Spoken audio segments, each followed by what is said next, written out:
जय श्री कृष्णा। हेलो दोस्तों, आपका स्वागत है हमारे चैनल भक्ति कथा संग्रह में। आज हम आपके सामने प्रस्तुत करने जा रहे हैं पितृपक्ष की एक रोचक लोक कथा, जोगे और भोगे की कहानी, जो इस प्रकार है। पितृपक्ष की लोक कथा के अनुसार जोगे तथा भोगे दो भाई थे। दोनों अलग अलग रहते थे। जोगे धनी था और भोगे निर्धन। दोनों में परस्पर बड़ा प्रेम था।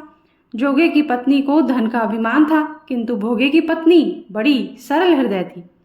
पितृपक्ष आने पर जोगे की पत्नी ने उससे पितरों का श्राद्ध करने के लिए कहा, तो जोगे इसे व्यर्थ का कार्य समझकर टालने की चेष्टा करने लगा। किंतु उसकी पत्नी समझती थी कि यदि ऐसा नहीं करेंगे तो लोग बातें बनाएंगे। फिर उसे अपने मायके वालों को दावत पर बुलाने और अपनी शान दिखाने का यह उचित अवसर लगा।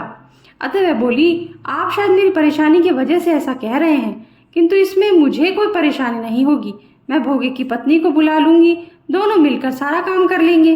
फिर उसने जोगे को अपने पीहर न्योता देने के लिए भेज दिया। दूसरे दिन उसके बुलाने पर भोगे की पत्नी सुबह सवेरे आकर काम में जुट गई।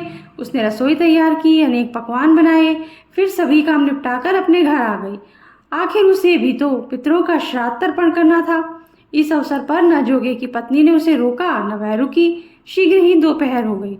पितर भूमि पर उतरे। जोगे भोगे के पितर पहले जोगे के यहाँ गए तो क्या देखते हैं कि उसके ससुराल वाले वहां भोजन पर जुटे हुए हैं।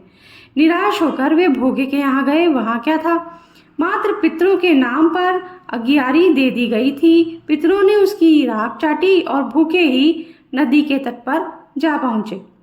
थोड़ी देर में सारे पितर इकट्ठे हो गए और अपने अपने यहाँ के श्राद्धों की बड़ाई करने लगे। जोगे और भोगे के पितरों ने भी अपनी आप बीती सुनाई। फिर वे सोचने लगे, अगर भोगे समर्थ होता तो शायद उन्हें भूखा ना रहना पड़ता, मगर भोगे के घर में तो 2 जून की रोटी भी खाने को नहीं थी। यही सब सोचकर उन्होंने भोगे पर दया आ गई। अचानक वे नाच नाच कर गाने लगे, भोगे के घर धन हो जाए, भोगे के घर धन हो जाए। सांझ होने को हुई। भोगे के बच्चों को कुछ भी खाने को नहीं मिला था। उन्होंने माँ से कहा, भूख लगी है।